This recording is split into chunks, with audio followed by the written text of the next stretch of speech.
So he said, وَلَمْ تَكُنْ نُبُوَّةٌ مُكْتَسِبَةٌ وَلَوْ رَقَى فِي الْخَيْرِ أَعْلَى عَقَبًا بَلْ ذَاكَ فَضْلُ اللَّهِ يُؤْتِيهِ لِمَنْ يَشَاءُ جَلَّ اللَّهُ وَاهِبُ الْمَيْسِ. From Allah subhanahu wa ta'ala. So Allah subhanahu wa ta'ala chooses fulan, so and so, but he doesn't choose fulan. Why? His choice. Subhanahu wa ta'ala. If we apply this as well in our day-to-day life, why so and so righteous, but not this person who is more knowledgeable than him? Imam Abdul Wahab al-Sha'rani was a Shaykh al-Islam at his time. Student of Shaykh al-Islam Zakaria al-Ansari. Shaykh al-Islam. Great scholar. Like, when I say great scholar, I mean great scholar. Like level of Suyuti.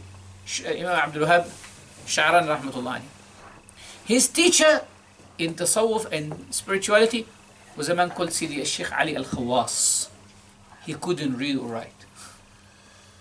He couldn't read and write. But he is the spiritual teacher of Shaykh al-Islam, the most knowledgeable man of Egypt. Yeah. So people used to blame him. How can you follow such a simple man? He said to them, you don't know what this man has. But he can't even read and write. So once a man challenged him and he said, well, if he's really a knowledgeable man and a man of Allah, ask him to answer this question. And he wrote a question in a piece of paper and gave it to him. So Shaykh Abdul Wahab al-Sha'rani put it in his pocket and he walked to his teacher and he knocked the door. He was embarrassed. Walked in. When he sat down, Shaykh al-Khawas, before he said anything, he said to him, what is the question? He said, which question? It's the question that the man sent with you. He said, He put his hand on his pocket. He said, I'm not going to answer it, but I would like you to go to Jami' al-Azhar. And there is a blind alley. At the end of it, there is a man who makes copper pots. He's a Jew, by the way. He's a Jew. Just go to him and give him that piece of paper. He will answer the question and he'll give it to you. So he went. And as soon as he arrived at the man's shop, he said, oh, Sidi Ali sent you. There was no phones, by the way. No text messaging. He didn't WhatsApp him to say, expect so and so. He didn't share his location with him. He didn't do any of that. There was no live streaming. There was nothing of that. He turned up at his shop and he said to him, okay, Sidi Ali sent you.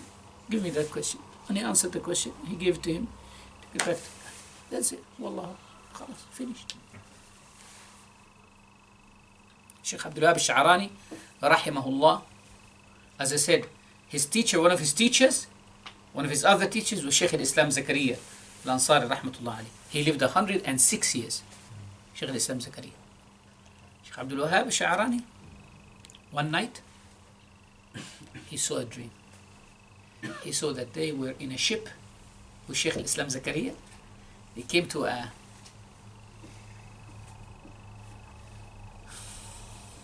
island, and when they got off to the island, Imam al-Shafi'i was sitting there. And then they boarded the ship and they left Shaykh al-Islam Zakaria in the island. But he didn't say anything. He saw the dream. Next day they were doing Khatm al-Bukhari. So he walked into the dars and Shaykh al-Islam called him. Ta'al, what did you see last night? He didn't say anything. By the way, I'm not telling you Alice in the Wonderland.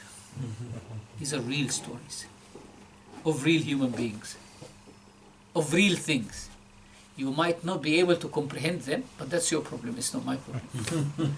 You might be able to, you might say, well, I don't believe you. That's your problem. Don't believe me. That's your problem. But they exist, even if you don't believe them. There is a country called New Zealand, even if you don't believe that there is a country called New Zealand, it exists. Sah? Muhammad Rasulullah, even if you don't believe him, he is Rasulullah. You're only going to put yourself into trouble on the Day of Judgment when the veil is lifted and you realize that he's the Messenger of Allah. Some people don't believe. Khair, marhaba. You can deny as much as you wish, but your denial only belongs to you. the reality is the reality. Isn't it? These are not fake. These are real recorded stories of righteous, authentic human beings who lived and they were scholars. So I said to him, what dream did you see yesterday? He said, nothing. He said, la, you tell me. So I related the dream to him. Shaykh al-Islam right away, he said, if your dream is true, I will die next year. If your dream is what? Is true, I will die next year. And I will be buried next to Imam al-Shafi'i. Imam al-Shafi'i died like 700 years before. Next year, Shaykh al-Islam passes away. Next year, he passes away. But Shaykh al-Islam Zakaria, he has already bought a grave for himself on the other side of Cairo. Where? On the other side of Cairo.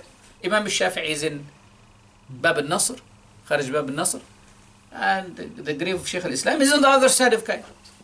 So they say, prepared his body, everything, and prepared the grave. The grave is waiting for him, isn't it? The grave is waiting for him. They take him to Jami' al-Azhar for the janazah, and they're about to leave back to the grave. Who wants to attend the janazah? The king. I think it was Al-Ashraf Qaitbah, the king of Egypt, because this was Shaykh al-Islam, top scholar. And the king gets diarrhea on that day. And he says, I can't walk all the way to that grave. Find any grave close by to bury him in. They looked for graves everywhere. The only empty grave was less than 50 meters of Imam al-Shafi'i. So you go today and you visit Imam al-Shafi'i, you have to walk through Shaykh al-Islam first, and then you go to him.